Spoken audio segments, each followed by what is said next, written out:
Good morning, students. My name is Shalini Mudliar and I am your English teacher. As we have completed our first poem, What the Bird Thought, today we are going to start with our second lesson. Before that, I need to ask some questions to you. Do you know what is dream? Yes. Yes, right? So, what is dream? Dream is something one has at night when one is asleep. Right? When you sleep at that time, something you have at your sleep, it has been called as dream. Some dreams is being remembered even if you are awake. But most of our dream we forget. Right? So, today our lesson's name is Daydream. So, tell me, what will be the meaning of daydream? Okay, then I'll tell you what is being called as daydream. The daydream comes to one's mind during when one is a wide awake. When you are awake at that time, when you are thinking something to be happen, that what we call as, that is called as daydream. Let's move to our chapter. The name of this chapter is Daydream. Okay, let's start with the reading. Once there lived a couple who spent a lot of time in an ideal talk. Means this couple, you can see in this picture, the husband and wife are sitting, right? They used to spend their time ideally. Ideal means what? Something you do without any reason, and that is also called as useless. The husband said, I have always wanted to keep cows. If by chance I get some money from somewhere, I am going to buy a few cows. Means the husband is thinking that, and he is telling to his wife that if I'll get money from somewhere, then I am going to buy some few cows. Okay, he don't wanted to buy only one. He wanted to buy what? Few cows. He is just thinking. Okay, but that means a lot of work. You have to feed the cows, walk them, bath them, milk them. Cow needs a lot of work looking after. One cow would be enough. There's no need to buy more cows, said the wife. Now the wife is telling that if we are going to buy cows, then as you all know, if you have pets at your home, then we have a lot of work on them, right? We have to do a lot of work on them. We have to bath them, we have to feed them, we have to give food to them. Like this, lot of work are there.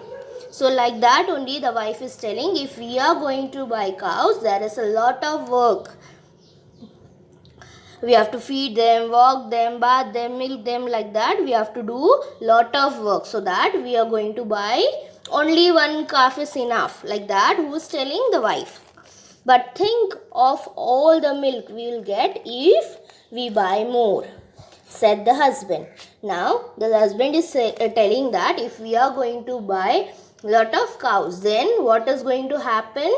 We will get lot of milk from them. That's true. The wife agreed. Now the wife agreed to the what the husband is telling. There will be so much milk that we can even have a plenty of dahi and butter and ghee. Wouldn't be so lovely?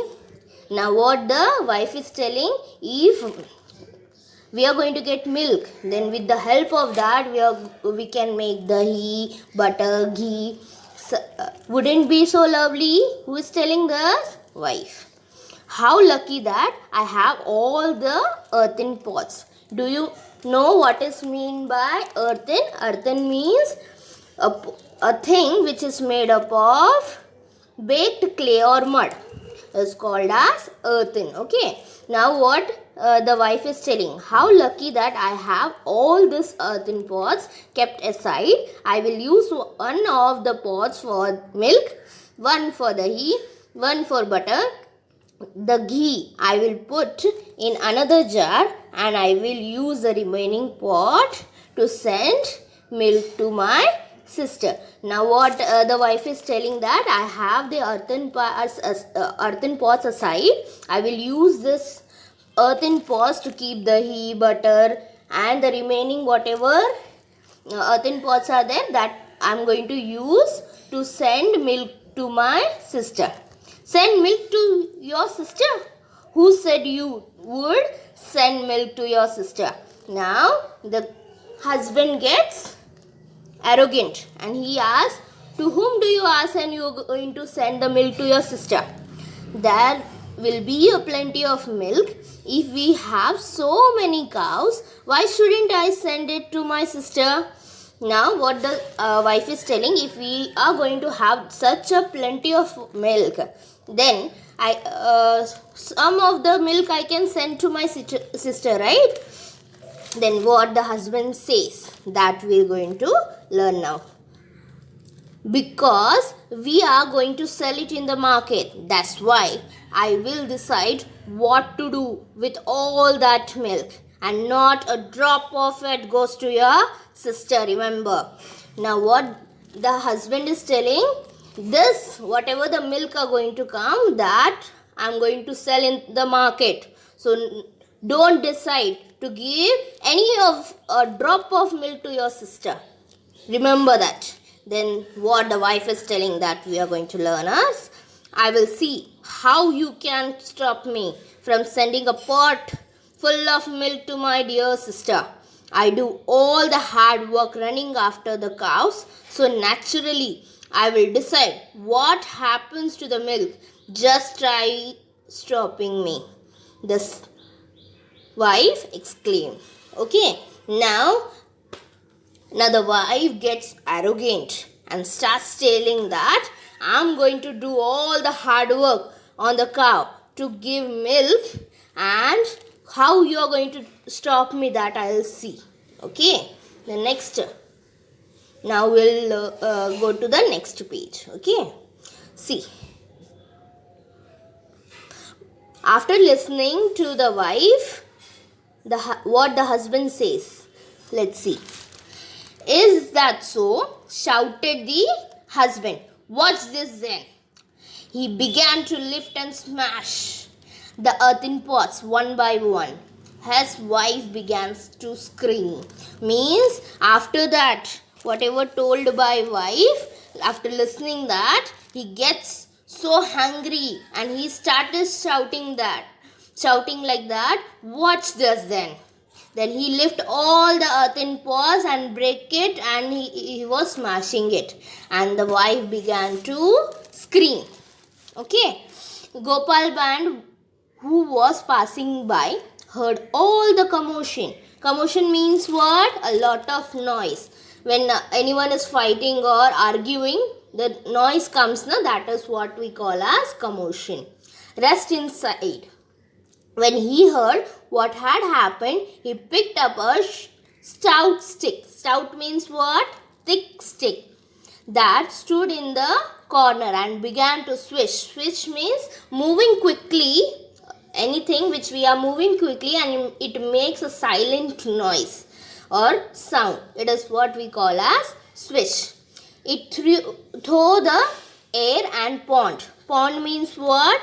Hit with a great force. It on the floor.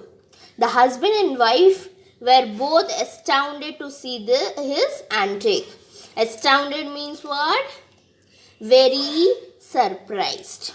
Okay, when the husband and wife were fighting and the husband was throwing the earthen pot, then at that time the Gopal Band was going through there and he saw that they were fighting or they were screaming and they were fighting. So after seeing this, he took a thick stick from a corner and began to swish. And by the husband and wife were seeing very surprisingly to this silly work. Antic means what? Silly thing. Okay. What are you doing? They inquired. Means the husband and wife were asking to Gopal Band, what are you doing? Move aside, said Gopal Band. I have to drive away your greedy cows. You have led them to wander, and now they are ruined my field of beans and cucumber. Means what? Move aside. Now he is telling to husband to move aside. I have to drive away. I have to make the cows away from my field of beans and cucumber. Oh my lovely beans and cucumber. But you don't have a field of beans and cucumber, said the husband. Now the husband is telling to Gopal Band that you don't have any field of beans and cucumber.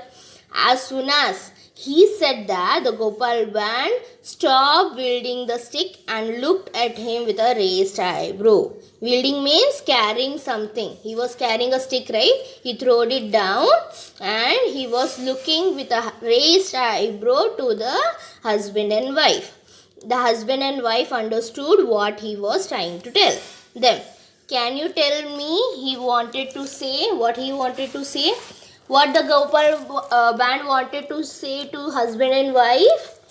Gopal Band wanted to tell them that they should not argue over their daydreams. They should not fight over something that they even don't have. They should live in the present. Means we should not waste our time in our daydream and arguing about it. We should work to our dreams, what they have to succeed. Okay, this is the moral of the story. And now you see here, read the following verse aloud and copy it in your notebook. Whatever the hard words you are able to see, that you are going to write 5 times in your notebook. And I have given the answers the following to you, that you will copy in your notebook.